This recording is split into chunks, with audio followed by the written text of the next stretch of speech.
श्री शिवाय नमस्तुभ्यम दोस्तों। आप सभी लोग जानते हैं कि 29 जनवरी 2024 को है संकटा चौथ और इस संकटा चौथ को हम संकष्टी चतुर्थी के नाम से भी जानते हैं, तिलकुट चौथ के नाम से भी जानते हैं और गणेश चतुर्थी के नाम से भी जानते हैं। दोस्तों ये साल की सबसे बड़ी चतुर्थी होती है क्योंकि इसे दोस्तों संकष्टी चतुर्थी भी कहा जाता है, संकटा चौथ भी कहा जाता है और तिलकुट चौथ भी कहा जाता है। अब दोस्तों ये दिन इतना ज़्यादा विशेष है क्योंकि दोस्तों ये जो दिन पड़ रहा है ये सोमवार के दिन ही पड़ रहा है। 29 जनवरी 2024 को सोमवार का दिन ही है। सोमवार का दिन होने के साथ साथ में इस दिन चौथ भी है, तिलकुट चौथ, संकटा चौथ, गणेश चतुर्थी भी है। भाई आप लोगों को ये मौका बहुत ही समय बाद मिलता है। पूरे एक साल में एक बार ऐसे मौके आते हैं जब आप लोग कुछ ऐसे इन विशेष दिनों पर कुछ विशेष उपाय कर सकते हो जिन विशेष उपायों को करने से भगवान आपसे प्रसन्न होते हैं। और दोस्तों जब आप किसी विशेष दिन पर कोई उपाय करते हो तो आपका उसका फल दुगना होकर मिलता है। आपको उसका फल इतना मिलता है कि आप उसकी कल्पना भी नहीं कर पाते हो। आज इस वीडियो में हम आप लोगों को 29 जनवरी के दिन किए जाने वाले, सोमवार संकष्टी चतुर्थी के दिन किए जाने वाले कुछ ऐसे विशेष उपाय यहाँ पर बताने जा रहे हैं जिससे उपाय को अगर आप लोग कर लेते हैं तो आपके घर में पूरे साल भर कभी किसी चीज़ की कमी नहीं होने वाली है। तो दोस्तों आज हम जानेंगे 5 दीपक वाला ऐसा उपाय जो कि आप लोगों को इस सोमवार की संकष्टी चतुर्थी के दिन या संकटा चौथ के दिन ज़रूर करना चाहिए, क्योंकि जब हम कोई उपाय को किसी विशेष दिन पर करते हैं तो हमें उसका फल बहुत ही बढ़कर मिलता है। और ये 5 दीपक वाला उपाय का फल अगर आप लोगों को डबल चाहिए तो भाई आप लोगों को ये वाला उपाय 29 जनवरी के दिन ज़रूर करना चाहिए। अब इस उपाय को आपको कैसे करना है, किसको करना है, क्या क्या उपाय में ध्यान रखना है, सारी जानकारी आप ध्यान से सुनिए, उसके बाद ही उपाय को आप लोग कीजिएगा, है ना। तो सबसे पहली बात दोस्तों 5 दीपक वाला ये उपाय है।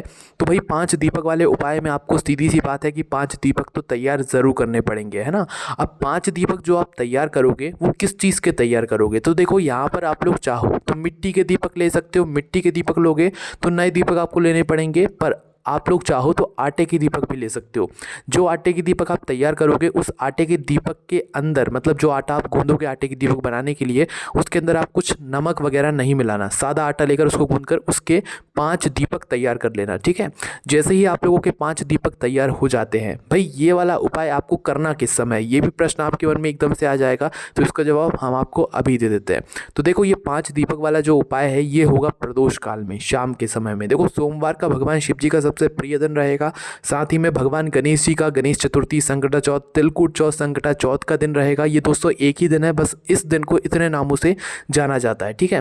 तो इस दिन शाम के समय जब आप यह उपाय करने वाले हो तो उसकी 1-2 घंटे पहले आप अपने इस उपाय को करने की तैयारी कर लेना, ठीक है। साथ ही में दोस्तों आप लोगों को क्या करना है कि अपने वह 5 दीपक जो आप बना रहे हैं आटे के, वो एक मीडियम साइज़ के बनाना, ज़्यादा छोटे ही मत बनाना। कुछ समय तक वह दीपक जलने चाहिए, इस बात का आप लोगों को ध्यान रखना है ना। तो 5 दीपक जैसे ही आप लोग बना लेते हैं उनको एक प्लेट या छोटी सी प्लेट कटोरी में जमा कर रख लो, जिसके अंदर आपकी ये 5 दीपक रखा जाए अच्छे से, है ना। तो 5 दीपक अपनी प्लेट या कटोरी या थाली या पूजन वाली थाली के अंदर रख लेना आप लोग। उसके बाद में दोस्तों इसके अंदर आप लोग बाती कौन सी रखोगे, तो देखो इसके अंदर आप लोग रखोगे गोल बाती। गोल बाती रखने का एक कारण है क्योंकि देखो जितने भी देवता होते हैं उन सभी के लिए गोल बाती लगती है। जैसे कि भगवान शिव जी के लिए भी गोल बाती लगती है, भगवान गणेश जी के लिए भी गोल बाती लगती है। और ये जो दिन है वो भगवान शिव जी का भी है सोमवार का दिन, और भगवान गणेश जी का भी है, मतलब यही दिन है ना, क्योंकि इस दिन चौथ का दिन है, चतुर्थी का दिन है। तो भी आप लोगों को इन 5 दीपकों के अंदर एक एक गोल बाती रखनी है। अब दोस्तों कई सारे लोग क्या करते हैं कि वो बाहर से बनी हुई गोल बाती लेकर आते हैं और उन गोल बाती का इस्तेमाल इन दीपकों में करते हैं। पर हम आपसे यही बात कहेंगे कि आप अगर कोई भी बाती प्रयोग में ले रहे हैं तो ये कोशिश किया कीजिए, आप बाज़ार से रुई तो लेकर आ जाइए कीजिए, पर रुई से अपने हाथों से उस बत्ती को बनाया कीजिए। क्योंकि जब आप अपने हाथों से बनाई हुई कोई चीज़ से उपाय करते हैं तो भगवान जल्दी प्रसन्न होते हैं, ज़्यादा प्रसन्न होते हैं, और वो आपको फल भी ज़्यादा देते हैं ना। तो आपके पास अगर रुई हो तो भाई आप पहले ये कोशिश करें कि आप अपने हाथों से बत्तियाँ बना लें, ठीक है। 5 ही तो बत्ती बनानी, कोई ज़्यादा तो हमें बनानी है। तो गोल बत्ती आप लोग 5 बत्ती बना लेना और एक एक दीपक के अंदर, 5 दीपक के अंदर एक एक गोल बाती आप लोग रख देना, ठीक है। अब यहाँ तक तो बात आप लोगों को समझ आ गई होगी, पर इसके आगे की जो बात है वो ध्यान से सुनना। देखो इसके अंदर आप डालोगे क्या चीज़, बहुत सारे लोग अब यहाँ पर प्रश्न ज़रूर करेंगे कि हम इसके अंदर डालेंगे क्या चीज़।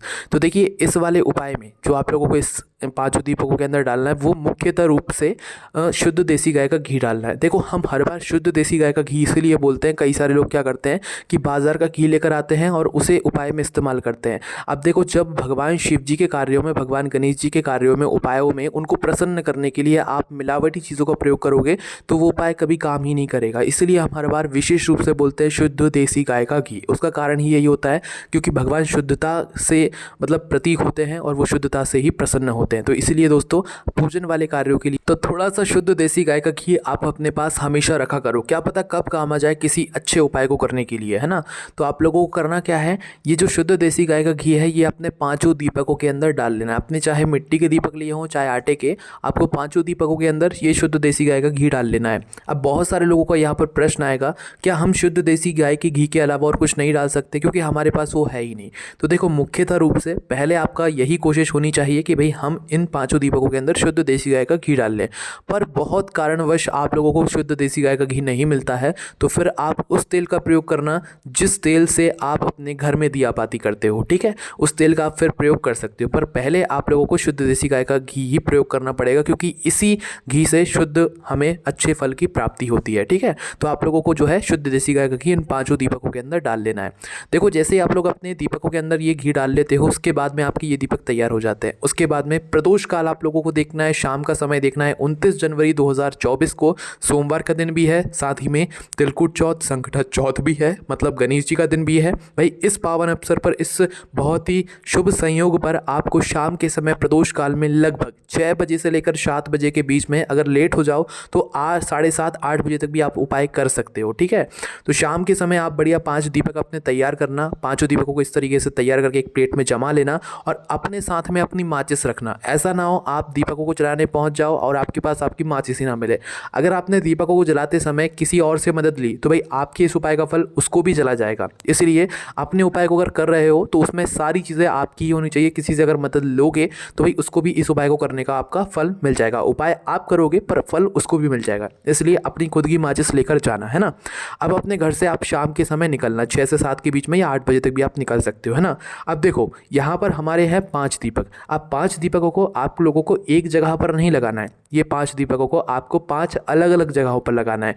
पर वो 5 अलग अलग जगह हैं कौन सी और दीपक को किसको लगाना है, तो देखिए विशेष रूप से ये वाला उपाय माताओं बहनों को करना चाहिए। पर किसी कारणवश किसी के घर में माताएं बहनें उपलब्ध नहीं है तो कोई बड़ा जो भी हो घर का वो इस उपाय को कर सकता है। बच्चे इस उपाय को ना करें क्योंकि वो सही नहीं कर पाएंगे। हाँ अगर बच्चे बड़े हैं तो भाई फिर आप अपनी इच्छा अनुसार इस उपाय को कर सकते हो, पर विशेष रूप से माताएं बहनें ही करें क्योंकि जब घर की लक्ष्मी कोई भी उपाय करती है तो भाई उसका फल हमें बहुत ही ज़्यादा मिलता है। क्योंकि इस एक उपाय को करने से आपको धन की भी प्राप्ति होगी, माता लक्ष्मी की भी कृपा होगी, घर में सुख शांति भी आएगी, साथ ही में आपके सारे बिगड़े हुए काम भी बन जाएंगे, ठीक है। तो करना क्या है, इन 5 दीपकों को लेकर घर से निकलना है। घर से निकलने के बाद 5 जगहों पर आप लोगों को जाना है। वो 5 जगहें कौन कौन सी हैं वो हम आपको बताते हैं।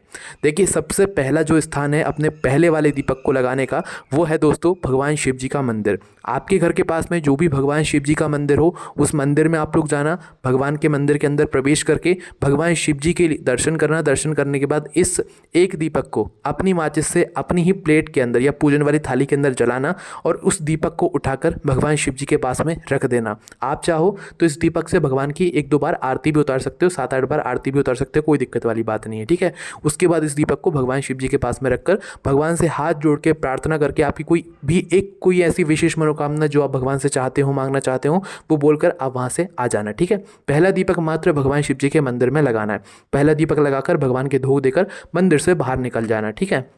उसके बाद में दोस्तों जो दूसरा दीपक होगा वो आप लोगों को लेकर जाना है जहाँ पर भी बेलपत्री का पेड़ हो, मतलब बेलपत्री का बड़ा वृक्ष हो, छोटा नहीं हो, पौधा ना हो, बड़ा वृक्ष हो। उस मंदिर के आसपास या घर के आसपास जहाँ पर भी बेलपत्री का पेड़ हो वहाँ पर लेकर जाना इन 4 दीपकों को।